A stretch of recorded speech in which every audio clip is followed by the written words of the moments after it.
Chapter 6. I'm sorry if I was short with you, or if I pushed too hard, the text read. I just don't want you to get dragged into Madison's drama. I bit my lip at that. Not, I'm really worried about Madison, but I don't want you to get dragged into Madison's drama. It could be read as concern for me. Maybe it was. But it was also a lack of concern for Madison. I believed that he cared about Madison. I also believed that care mainly expressed itself as frustration and resentment at her inability to fulfill his carefully considered plans for her and her future. For Madison, as she really was and really needed him, the main thing he seemed to feel was disappointment and dislike. I understand, I wrote back, but I think Madison maybe needs a little time on her own. She's not causing me any trouble right now. We've already talked about her going back to New Jersey in time to start school next week.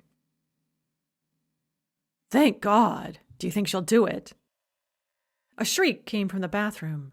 I leapt to my feet and then shrieked myself, almost going down as my left knee rebelled against the sudden weight.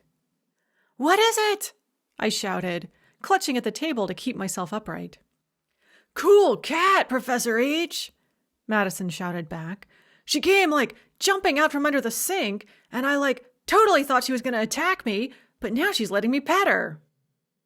Be careful, I warned. It's normally best not to pet her in case she bites. Nah, said Madison. She's, totally sweet. She's purring and rubbing her head on my leg. I think she wants to get into the shower with me. For a moment, I considered rushing into the bathroom to make sure that Madison wasn't hallucinating, or that there wasn't some other alien cat who had snuck in somehow and swapped places with Fevronia, my own cat. Although I was very fond of Fevronia, I would never have considered calling her totally sweet. She was a long-haired tan cat of unknown heritage and a disposition that even I could only call vicious. I was normally sporting at least one Band-Aid at any given moment from a bite or a scratch, and she categorically refused to sit in my lap or let me pet her like a decent cat should. I listened carefully.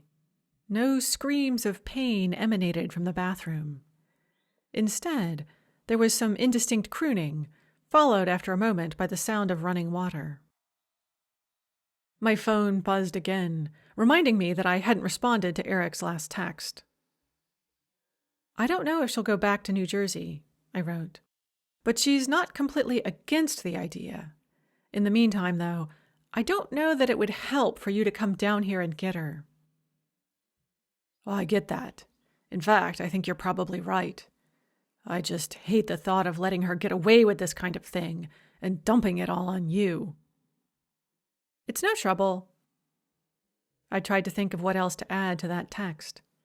I wanted to point out in some helpful, constructive way that the very concept of letting her get away with this kind of thing was probably a major source of the problem.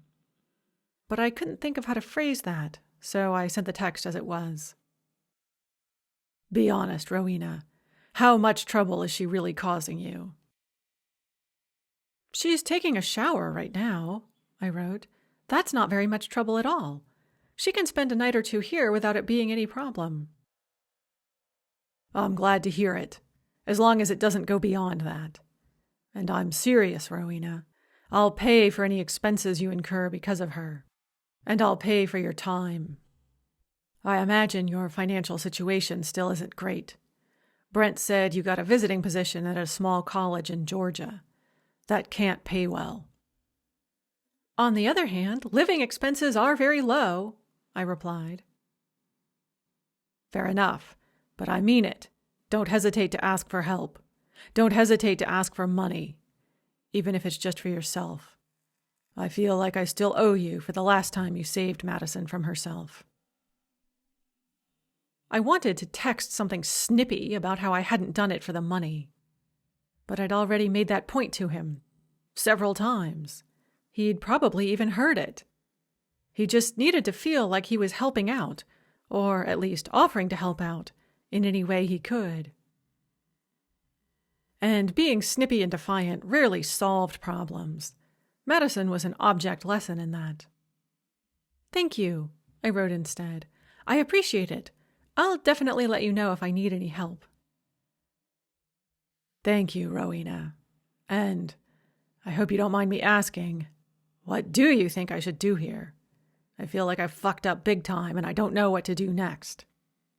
So I guess I might as well ask you what you think, since you seem to understand, or at least get along with, Madison better than most of us.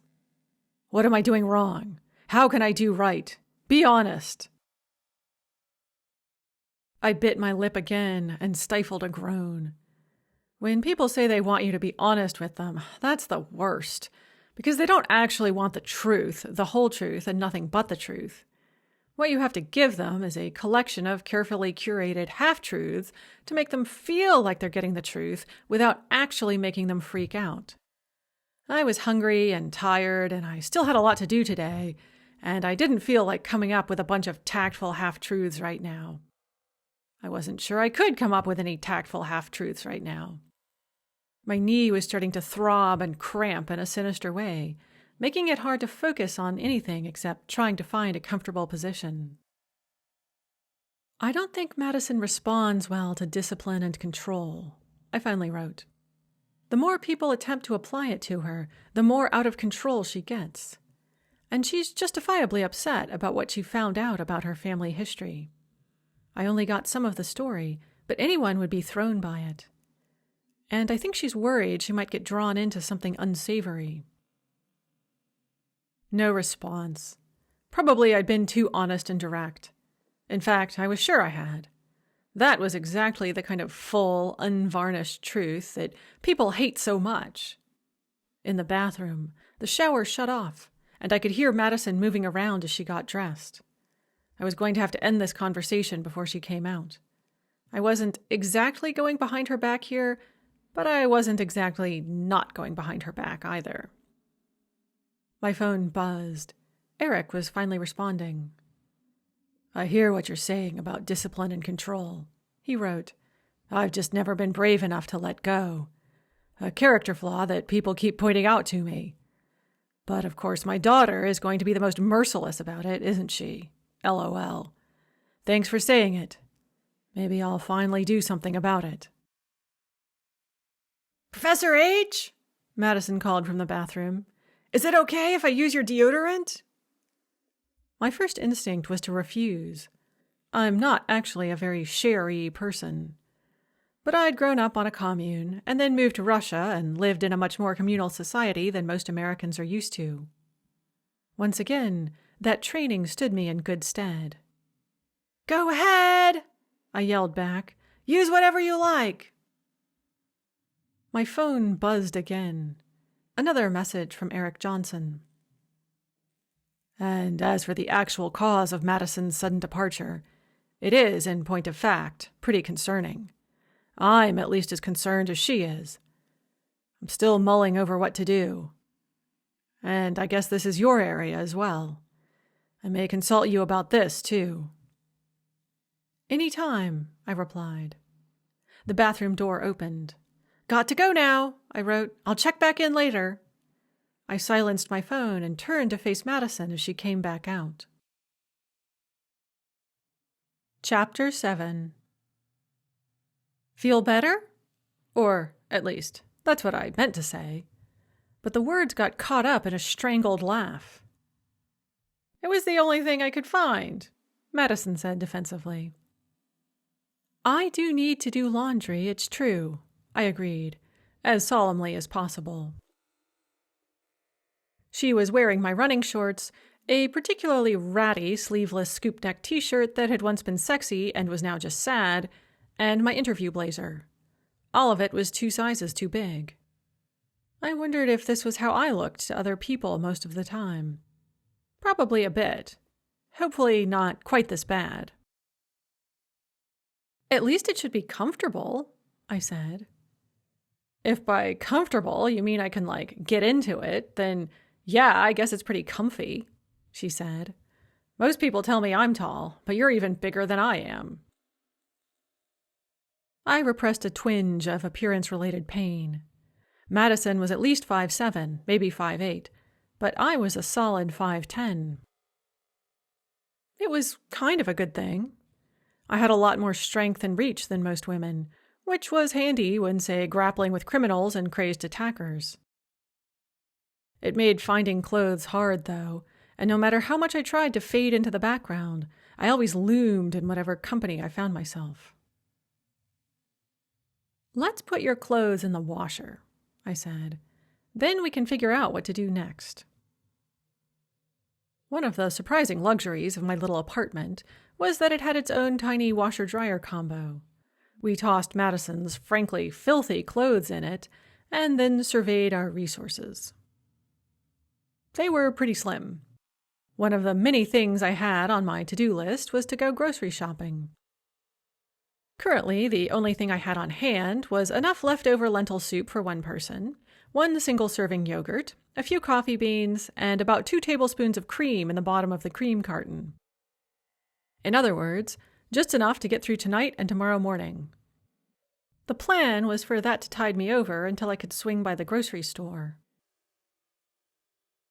But now that Madison was here, it was clearly inadequate. Also, it was embarrassing. By the look on her face, she'd never seen such a poorly stocked kitchen. I resisted the urge to make defensive excuses or say something about how she'd left the easy pickings of her parents' house, and now she had to get used to what it meant to fend for yourself.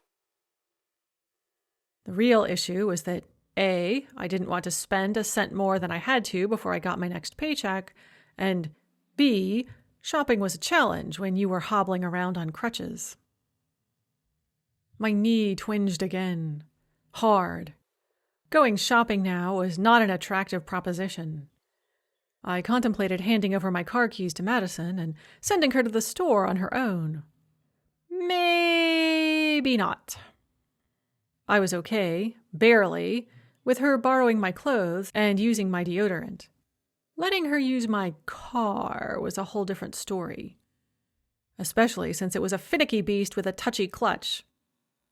Unless Madison had a hidden passion for difficult cars, I doubted she'd be able to drive it at all.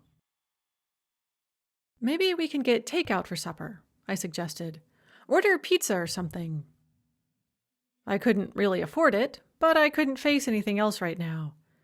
Maybe I'd be taking her dad up on his offer of money after all. "Okay," she agreed. Perkily. She had perked up a lot since the shower. "Meanwhile, where's your TV?" "I don't have one," I said. This elicited an even more horrified look than the meager contents of my kitchen. "So, what am I going to do all afternoon?" The words held more than a hint of a wail of desperation. "Read?" I suggested. She was already opening her mouth to reject the idea with scorn when there was a knock at the door. "My dad!" Her eyes went so wide in alarm I could see white all the way around the iris. "Surely not," I said.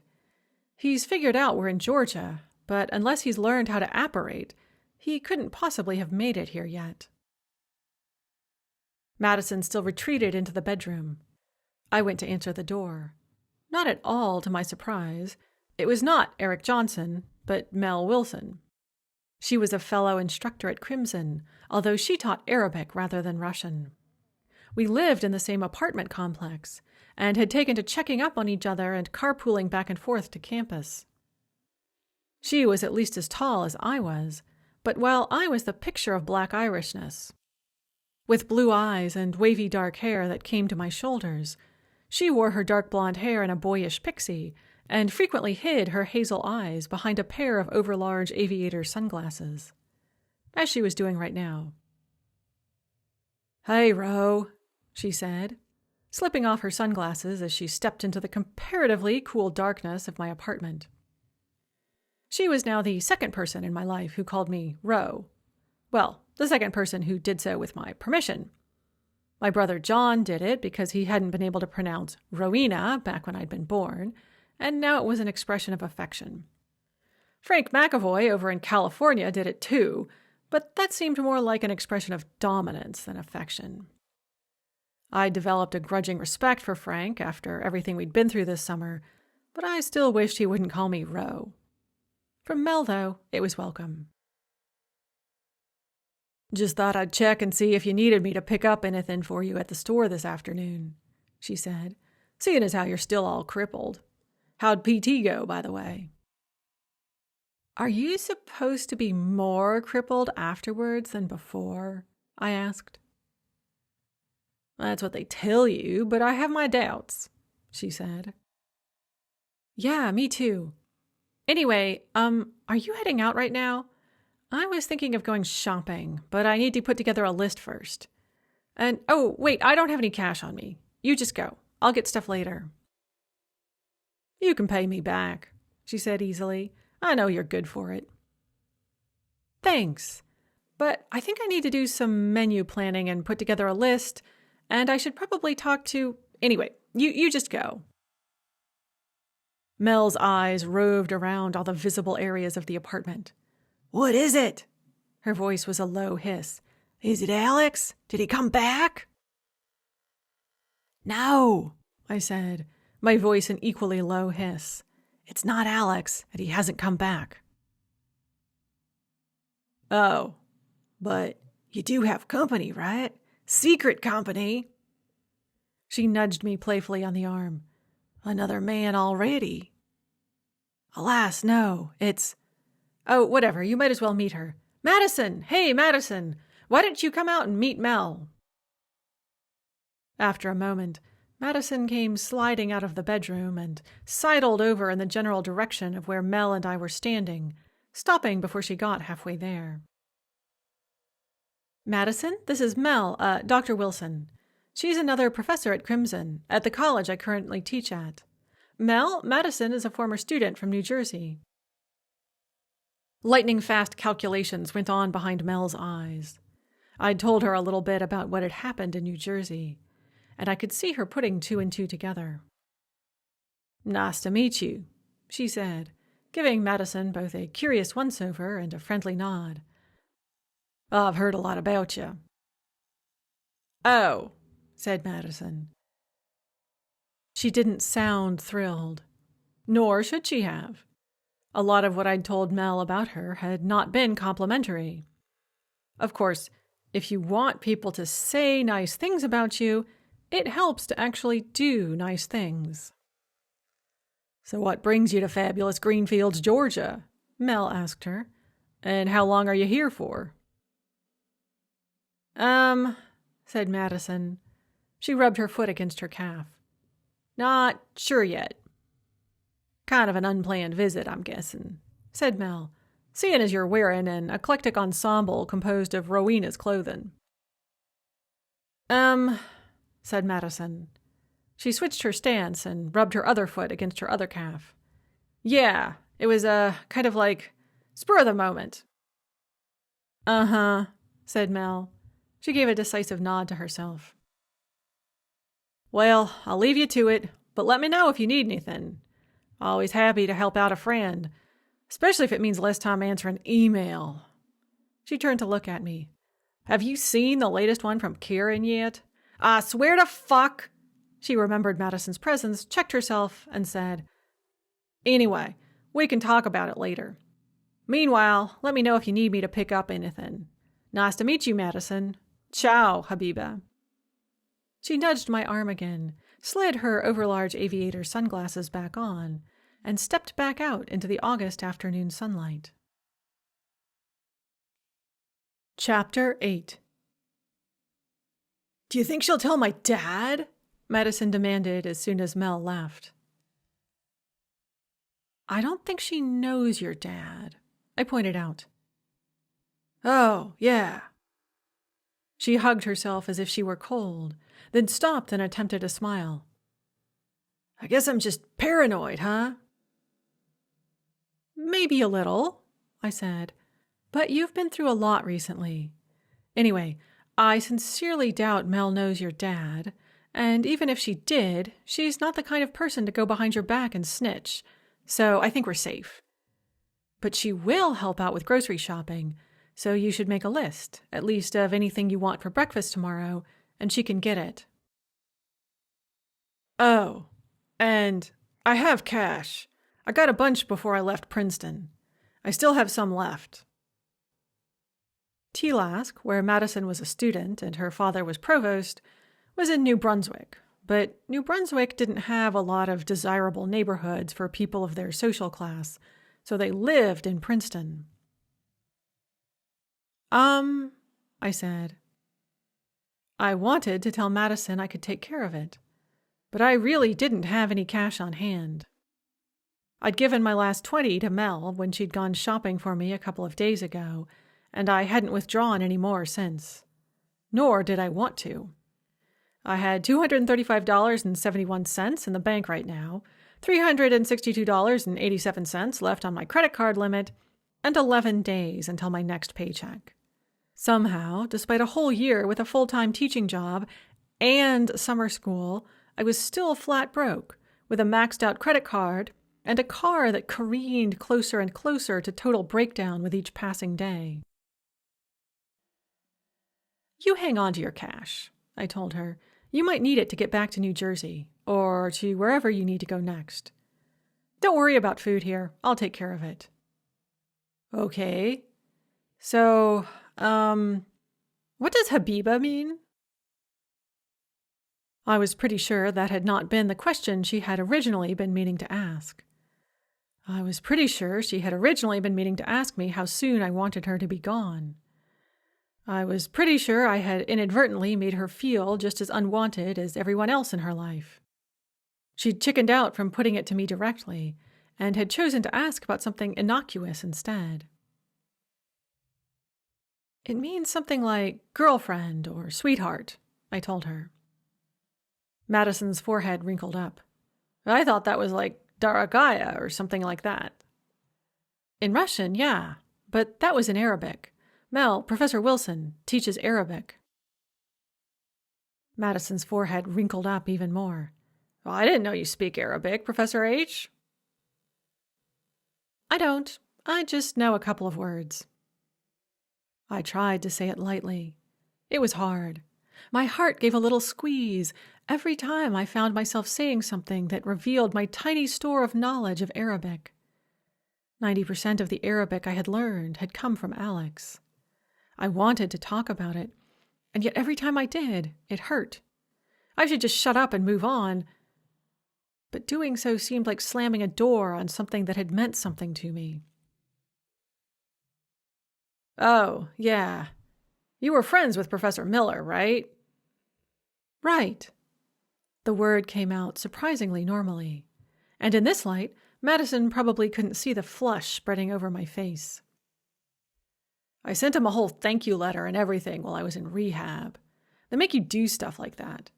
But I haven't talked to him since. It's kind of embarrassing, you know. Are you still in touch with him? Sometimes. It was getting harder and harder to speak lightly.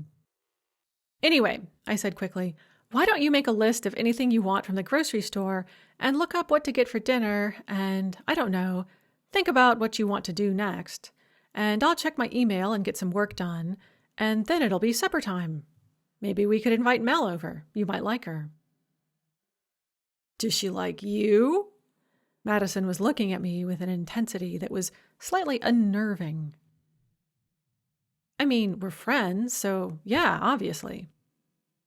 No, I mean, I didn't know you were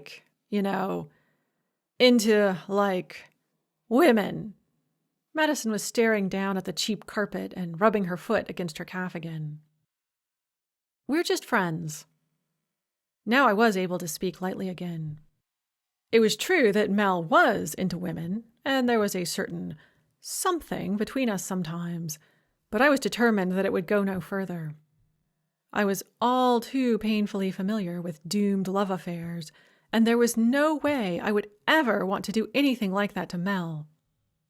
Maybe it was arrogant of me to think she might be interested in a doomed love affair, or a love affair of any kind, between us, but I was determined to play it safe for both our sakes. I knew what it was like to be desperately in love with someone who kept failing you in some fundamental way, and I would do almost anything to avoid being that person for Mel. Especially since she had one of those people in her life already. Go take stock of our supplies, I told Madison. Think about what we need for our resupply. And I'll go see what that dreadful email Mel was telling me about was. Chapter 9.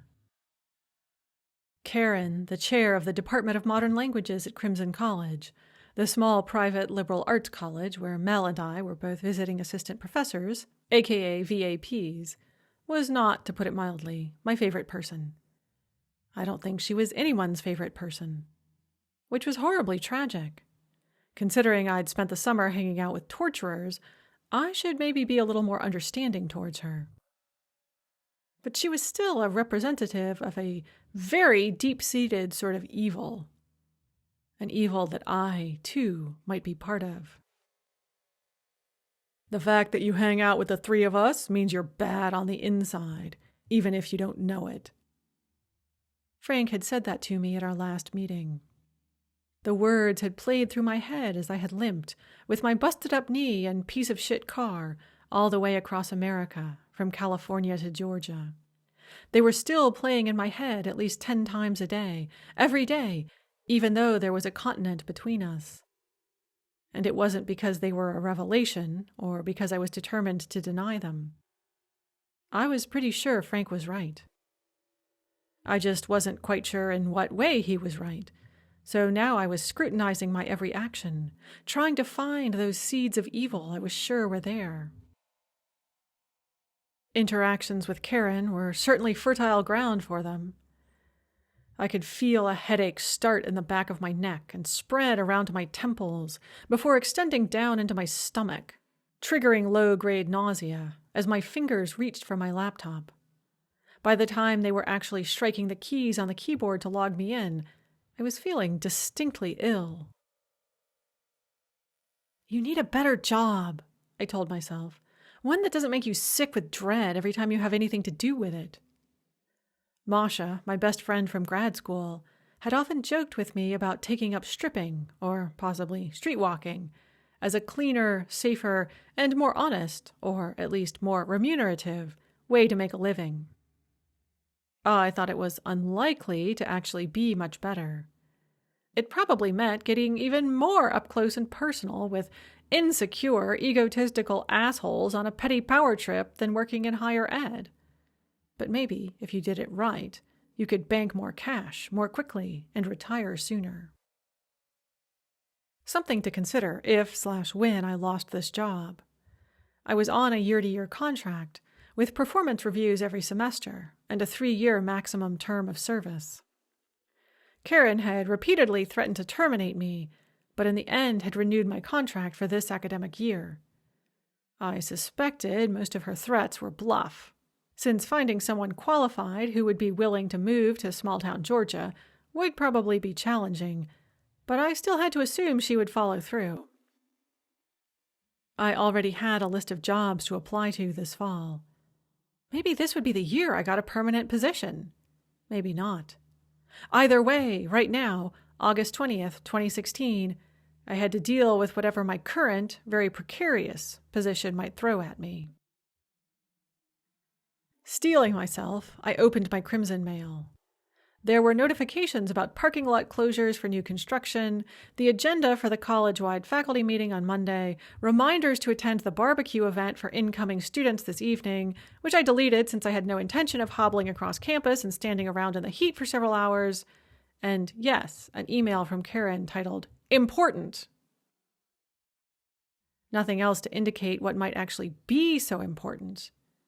Maybe it was part of her cunning plan to whet our curiosity and get us to open an email I was sure most of the faculty were just as disinclined to read as I was. I clicked on it. Dear colleagues, it has come to my attention that certain colleagues have been using the department copier to copy personal items. As a reminder, due to budget restrictions, only department-related copying is allowed on our copier. Well, that wasn't too bad. Departments were always trying to restrict printing and copying in order to cut costs. I often wondered how much money they actually saved. How much could 10 or 15 people actually spend on personal printing and copying? I was pretty sure I did less than $5 a year on personal printing. And I spent a lot more than that on printing off syllabi and handouts on my own dime, but the fact that I could afford to do it meant it was a minuscule amount of money. Meanwhile, the college was putting in a new football stadium. With private prison money, I wrenched my mind away from that enraging thought and turned back to the enraging email in front of me. I must also inform you that, as part of the college-wide quality survey in preparation for our upcoming SACS reaccreditation, our department received low marks across multiple dimensions. We will therefore be undergoing a comprehensive overview of our practices and standards during this upcoming academic year. This will involve multiple observations of every faculty member's teaching, mandatory training in current pedagogical best practices, and a reassessment of our hiring methodology in order to avoid repeating the mistakes made in some of our recent hires. Ah! Professor H., are you okay? Madison's voice from the kitchen was high and anxious. Just an ice pick headache, I told her. I pressed at the spot of blinding pain next to my right eye. Oh, yeah, my dad, gets those all the time. He says they suck big time. Yeah, but they pass quickly. Already the pain was easing, allowing me to read the rest of the email. I should not have to tell you that the Department of Modern Languages is under considerable pressure in the area of student recruitment and retention.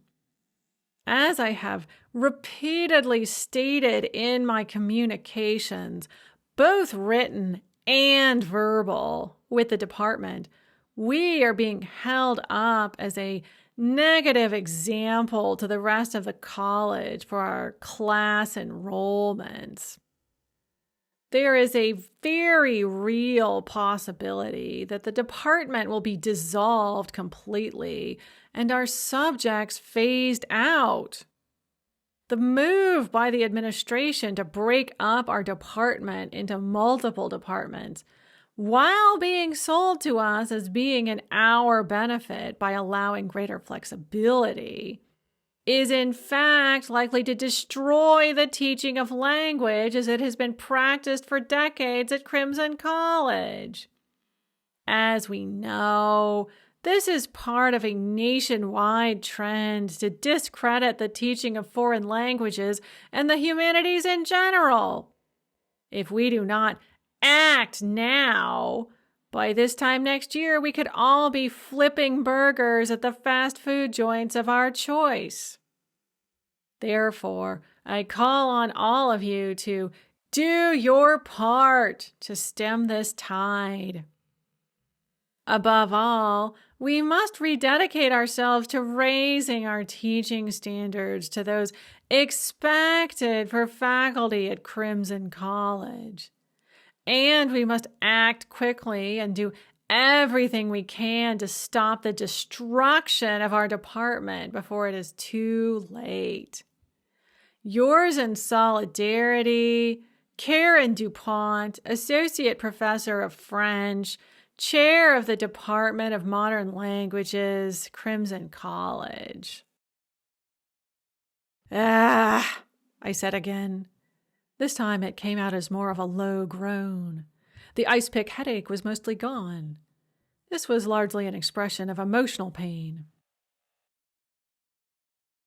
I was, just as Mel had warned me I would be, beyond furious at the contents of the email. The phrase about mistakes in some of our recent hires had to refer to me and or Mel and or Chloe Taylor, the third person hired last year by the department. And the stuff about the dissolution of the department seemed like a pointed attack on the plan to create a separate program for the Lichtels, less commonly taught languages, which again, we taught. So the whole thing was basically a personal attack on the three of us.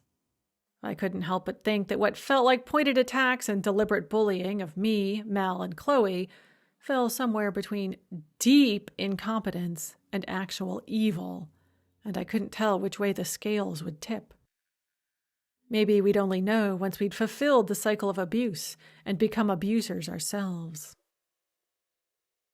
On the other hand, I shared some of her concerns about the future of language teaching in general and the fate of our programs here at Crimson in particular. That might be the most awful thing. Some part of me agreed with some part of what she was saying. Stockholm Syndrome? The fact that the enemy of my enemy was a friend? Or a sign of the underlying badness Frank had seen in me and that I now felt as a visceral taint of my whole being? And maybe she was right about me being a bad professor and a big mistake for the college. After all, here I was, harboring a runaway former student with a drug problem and, apparently, family ties to white supremacist extremist groups. If the Crimson administration found out about this, they'd probably have a collective coronary at the bad press that could bring thundering down on the college like a ton of runaway bricks. "Hey, Professor H! Can we go ahead and order some takeout? I'm starving," Madison called from the kitchen. "I haven't, had anything to eat since last night. And maybe your friend could go get some stuff at the grocery store? I made a list, and I really can give you some cash for it. I know I'm a pain in your ass. I'd like to pay my way, at least a little." "You're not a pain in anyone's ass," I said automatically. "And sure, we can go ahead and get some takeout. Pick whatever you'd like. I think the choices are pizza, subs, or Chinese." "Chinese," she said immediately. "Great, that's my favorite too." "Awesome." She came over to stand by where I was set up with my laptop at my rickety table. "It's weird, isn't it, Professor H? We've got, a lot of stuff in common, don't we? I noticed it right away." "Sure," I said. "I noticed it right away, too." She gave me the first genuinely happy smile she'd had since she'd shown up at my doorstep. It made up for the lie, and even a bit for the whole mess she'd dragged me into. And maybe it meant I wasn't such a bad teacher or a bad person. Maybe the fact that Madison Johnson, notorious troublemaker and fuck-up even her parents had given up on, had come to me when she really needed help, meant that I was a good person and good at what I did. "You keep telling yourself that," I told myself, and went to order enough takeout Chinese food for at least 3 meals. Chapter 10. We ordered and ate Chinese takeout with Madison's credit card, and gave some of Madison's cash to Mel so that she could do a grocery run for breakfast supplies, and watched a movie on my laptop and ate more Chinese takeout, and then I declared it was time for bed. At least for me. Madison could stay up as late as she wanted, as long as she was quiet. "Normally my sleep hygiene's, terrible," she said, yawning hugely. "But I, didn't sleep at all last night on the bus, so I think I'm gonna hit the hay, too, or the floor." I didn't have a spare bed, or so much as a spare camping mattress, so Madison was going to sleep on a kind of bedroll we'd made for her with my one spare comforter. To her credit, she didn't complain about it at all. Well, she hadn't yet. The next morning might be a different matter. But the next morning found her remarkably bright-eyed and bushy-tailed. I had been expecting her to be sleep-deprived and possibly in serious withdrawal, but instead she greeted both the new day and me with a broad smile. "I came up with a plan," she announced as she brewed us both coffee. "Just as I was dropping off to sleep last night, it came to me. It was awesome." "That's how ideas are sometimes," I said. "Yeah, guess so. Anyway, my idea is, have I ever told you about my aunt?" I don't think so, I said. Yeah, my dad's sister.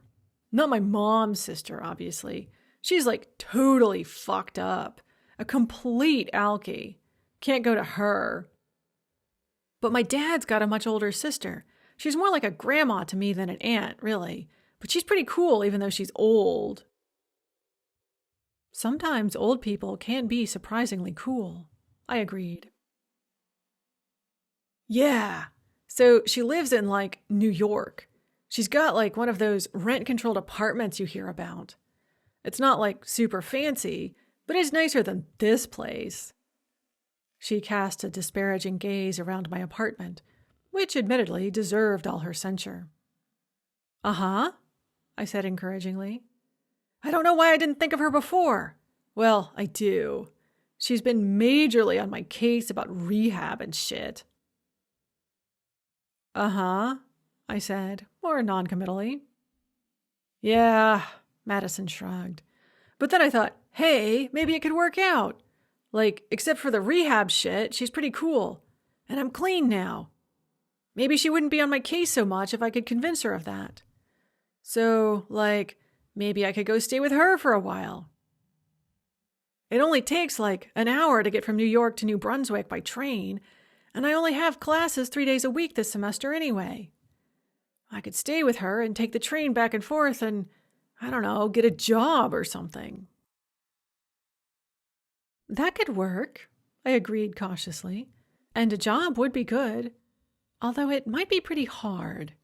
That's a long commute, and working on top of that wouldn't leave you a lot of time for actual schoolwork. She shrugged. It's not like I spent a lot of time on it anyway. Sorry, I guess you didn't want to hear that, huh? Although you might have already guessed it. I'd already guessed it, I said, but I don't want to encourage it. Yeah, I guess you gotta tell me to do my homework and shit, right? Something like that. Anyway, I'm gonna give her a call in a bit, as soon as I know she's up. And then if she says yes, I'll just get on a bus or a train or something. Maybe a train would be nicer, huh? Probably, I said. Or maybe my dad would be so thrilled he'd like spot me for a plane ticket. He might very well, I agreed. I should talk to him about it right now. That's a great idea, I said. A weird look suddenly crossed Madison's face. But then I'd have to talk to him. To speak to him. Well, I said, yes. Can you do it, Professor H, please? I said, sure, I'd be happy to. Had I ever said that phrase and actually meant it? Right now, I couldn't think of any instances of that. It was only 7 a.m, but Eric Johnson picked up the phone on the first ring. Rowena, what's going on? Madison has an idea, I said. Chapter 11. Eric Johnson was, as Madison had predicted, thrilled at the idea. It was vastly better, he told me, than any outcome he had been expecting. He even offered to call his sister and talk to her about it himself. I relayed this to Madison, expecting her to leap at the idea. But instead, she shook her head. I want to do it myself, she said. It should, come from me. I don't want this to be, just another case of Madison fucking up and being shoved off somewhere out of sight for someone else to deal with. She said it to me, but loudly enough that Eric heard it just fine at the other end of the line. I heard him suck in a breath. Then he said, his voice as smooth as if he were leading a difficult meeting full of fractious faculty members. Of course, that's without question the best approach if this is something Madison is willing to do. I didn't have the phone on speaker, but Madison heard him even so. I want to do it, she said. I could see her confidence faltering now that it came to the crux of the matter, which was asking him for money. Madison's been paying her way while she's been here, I said. She bought dinner last night for both of us and breakfast this morning. But she doesn't have a lot of cash left. I thought it would be quickest for her to get to New York by plane, but it would be easier if you got the ticket. Of course, of course! Eric was trying to keep his meeting smooth voice, but overwhelming relief kept breaking through. What airport would be best for her to fly out of? Atlanta, I told him. I can take her there myself any time today. Well, it takes an hour and a half to get there. Or later tomorrow afternoon or evening, after my faculty meetings in the morning. That's a long drive for you. Surely there's a shuttle. Maybe, I said, but it would be expensive and maybe not super safe. I'd feel better taking Madison to the airport myself.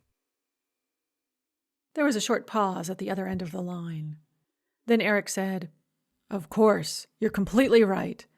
And Atlanta is a very large and confusing airport. It would be ideal. I'd be very grateful, Rowena, if you could walk her to security yourself. I'd be happy to, I said. Well, Madison called out, aggrieved. I can make it through an airport. I'm not a baby. It's fine, I said. It'll be fun for us to go together, like a fun adventure. A lot more fun than me dumping you off at some shuttle pickup point and driving away. Madison gave me a narrow look, like she could tell I was trying to placate her. But she nodded in agreement. Great, said Eric. Great. Madison, as soon as you talk to Sybil, let me know, and I'll get the ticket. Sure, said Madison. I mean, we're all assuming she's going to say yes, right? She's, going to say yes, isn't she? I'm sure she is, said Eric, with the tone of someone trying to convince himself. Chapter 12. Sybil, Madison's aunt, was not as immediately into the idea as I'd hoped. It took at least half an hour of discussion before she would even consider it. And, she told Madison, she traveled a lot, so Madison might have to find other places to stay for part of the semester. Well, I could stay at your place by myself, Madison said. I don't think so, Sybil said dryly. If you're going to be on your own in Manhattan, you're not going to be doing it in my apartment. I heartily sympathized with the sentiment, although I could see by the droop of Madison's shoulders how much her aunt's distrust hurt her. Had Madison ever been trusted with anything? I didn't think so. And now she was completely untrustworthy. Someone needed to trust her in order for her to learn how to be trusted. But I couldn't bring myself to want to be the one who trusted her. I didn't even want to loan her my car keys for a quick trip to the grocery store. By mid-morning, though, it had all been arranged. Madison would spend the first month of the semester, at least, with her Aunt Sybil in Manhattan, commuting to New Brunswick 3 times a week to attend class. Sybil predicted that she would grow heartily sick of the train ride by then and be begging to move back in with her father. I suspected she might be right, but kept my opinions to myself. At least you won't have time to get into trouble, and you won't be spending any more time with Brenda, Sybil said, her tone acidic. Brenda was Madison's mother. Apparently, Sybil felt no compunction about bad-mouthing her sister-in-law in front of her sister-in-law's child. Sybil, I sensed from what I could catch eavesdropping on the conversation while pretending to check over my syllabi prior to uploading the final versions onto the course pages on Sakai, was hell on wheels and a real piece of work. Sybil, I guessed, had a lot more in common with Madison than Eric did. Living with her would either do Madison loads of good, or drive her to rebelling and running away even more thoroughly than she had from her own parents. Let it work out! Let her not come running back to me! I can't deal with that. Then I felt ashamed of that thought. But I did have a lot on my plate, and Madison really should be someone else's problem. Ideally, her own. We ran into a minor snag over the tickets. Eric, with whom I was texting while Madison talked on the phone with her aunt, wanted to put Madison on a plane that afternoon. Sybil, though, said she was going to a show that evening and wouldn't be able to meet Madison when she arrived. Madison said she could let herself in if Sybil left a key with a neighbor, or she could hang out on her own and explore Manhattan until Sybil got back. "I don't think so," Sybil said again, her tone even drier than before. "You can arrive when I'm able to meet you. Come tomorrow evening." Eric said, via text, that he didn't want Madison to have to spend another night at my place. I couldn't tell if he felt sorry for Madison, he was trying to spare me more trouble, or he didn't trust me to keep a sharp enough eye on her. Probably all three. "It's fine," I assured him. "We'll be fine." "Maybe I should come down and get her after all," he texted back. I could be in Greenfields. I had finally revealed where exactly we were. By this evening, spend the night there, and fly up to NYC with Madison tomorrow. Something inside of me squirmed at the thought. I couldn't quite tell what it was. I didn't want to spend another day and a half being responsible for Madison, although if the situation weren't so fraught, it could have been fun. When she wasn't dragging me into potentially career or life-ending adventures, she was enjoyable to be around. At least, I thought so. I'd always liked zany, different people who marched to the beat of their own extraterrestrial drummer.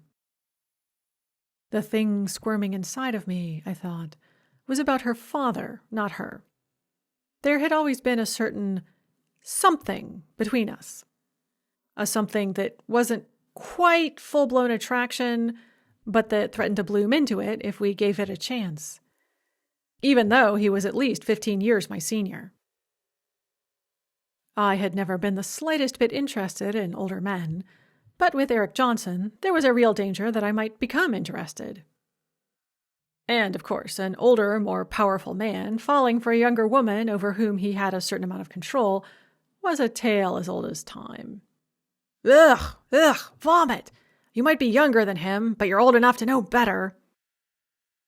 My internal pep talk allowed me to text back to him that we would be just fine and he shouldn't bother himself, especially when I knew he must be extremely busy with the beginning of the semester.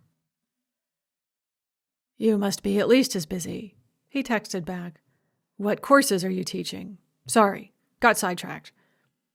But we should really talk about your career and how it's going at some point when this is blown over and things have calmed down again.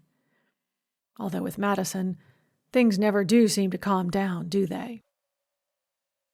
"I'd be happy to," I wrote, my fingers on autopilot. Someday I was going to get myself in really big trouble, even bigger trouble than I already had, with my automatic response to requests. It was probably a trauma reflex, too. I firmly put that out of my mind and mediated the three-way argument between Madison, her aunt, and her father over when she would arrive in New York. Eventually, it was decided that I would drive Madison up to the airport Monday afternoon to catch the 4:52 p.m. nonstop flight to LaGuardia.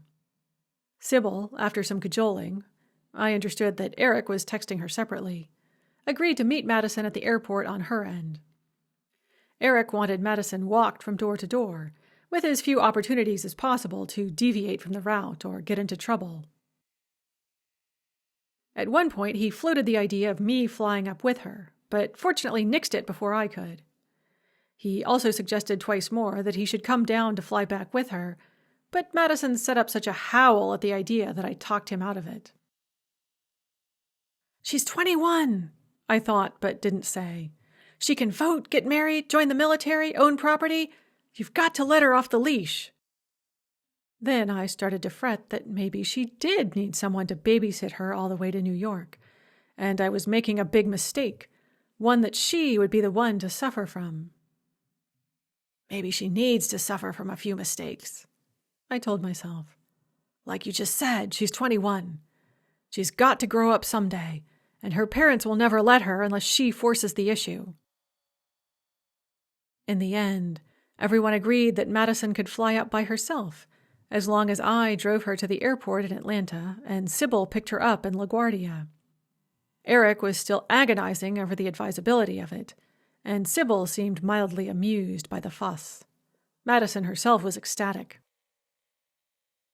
"It'll be the first time I've ever flown by myself," she announced to me, elated, when she finally hung up the phone. "Good Lord!" I exclaimed before I could stop myself. Her face froze. I mentally kicked myself. "Yeah," she said. She tried to smile her usual cocky smile. "I know, right? Like, my parents never let me do anything. This is the first trip I've ever taken by myself. Isn't that crazy?" "Well, it's never too late to start," I said.